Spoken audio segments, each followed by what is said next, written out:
Okay, so today I will be teaching you how to make semolina cake. So for this you need half cup dahi, half cup milk, 1/4 cup sugar, 2 tablespoon ghee and 1 cup suji and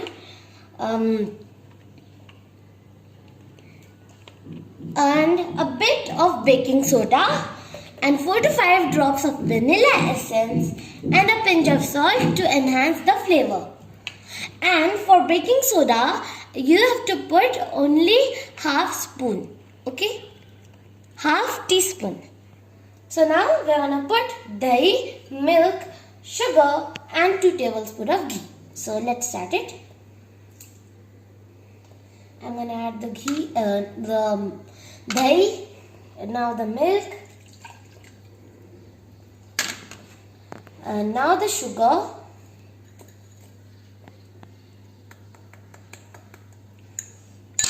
and then 2 tablespoons of ghee.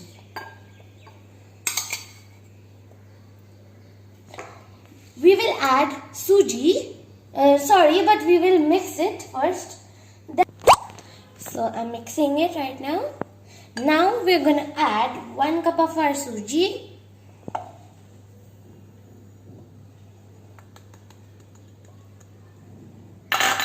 And give it, and also add a pinch of salt. And I have some chocolate chips which can be used as crunchies in the middle of the cake. So I'm putting them. Now I'm gonna give it. Now we're gonna add the vanilla essence, 4 to 5 drops.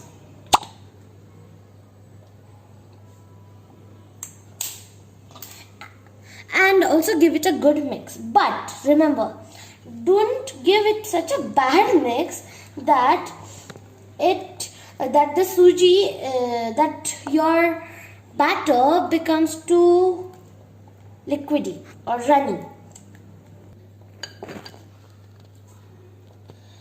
So I have given it a mix, a good mix, but also don't give it so much mix that the suji doesn't absorb a lot of liquid, the liquid which we have put in. So I'm going to keep it for rest for almost 20 minutes. Until that time, you can preheat your oven and also grease your pan. I'm greasing my pan. Okay, so I've greased my pan, and also before just making it wait for 10 minutes, I'm telling you that preheat your oven for 10 minutes at 180 degrees Celsius. And also, after preheating the oven and making the batter rest for 10 to 20 minutes, we're going to add the baking soda which we have in our spoon. Right, so after mixing that with the baking soda, we're going to pour it in our greased pan and then put it in the oven. Okay, so now my batter is thick as it should be. Now I'm just going to show you how thick its consistency should be. See, it's dropping slowly, right? So that's the consistency which you need for making the semolina cake.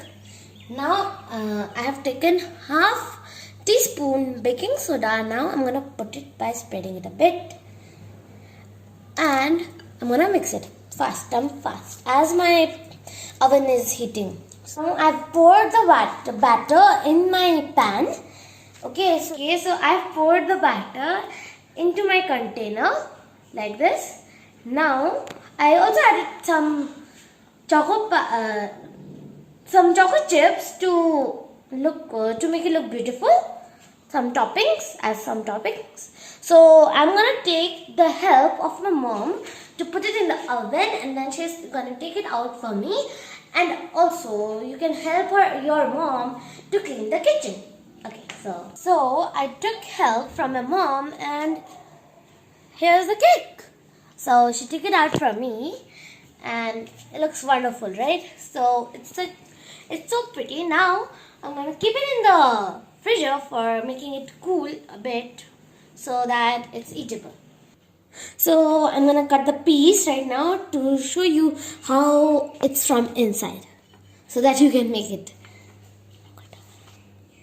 I'm gonna cut 2 pieces actually. See. So look at it. It's like a muffin, and see its fluffiness from inside, and its inside texture is so soft, I think. So I'm gonna taste it and tell it to you. Yummy. It's so tasty. It's really yummy. And when the choco chips come in the middle like this one, it's so crunchy. I can't say anything more about it. Okay, so you do try this recipe and tell me. Okay, so bye. Oh, wait. Before going, I want to tell you that I learned this recipe from a workshop. They teach it very nicely. So that's why the cake became so fluffy like this. See? It's so spongy and I hope you like it. Okay, so this is the cake which came right out of the oven. I kept it for 10 to 5 minutes for making it cool. So this is the piece and it's so soft from inside, see? Right? I decorated the cake with some chocolate chips and chocolate syrup. So see the sponginess inside it? Yeah. So it's really tasty. Also, I want to tell you that I learned this cake from a workshop during this lockdown only, and it's very nice to learn new things during lockdown, and I want you to be inspired from me and make new things and explore new things during this horrible lockdown. Okay, so bye.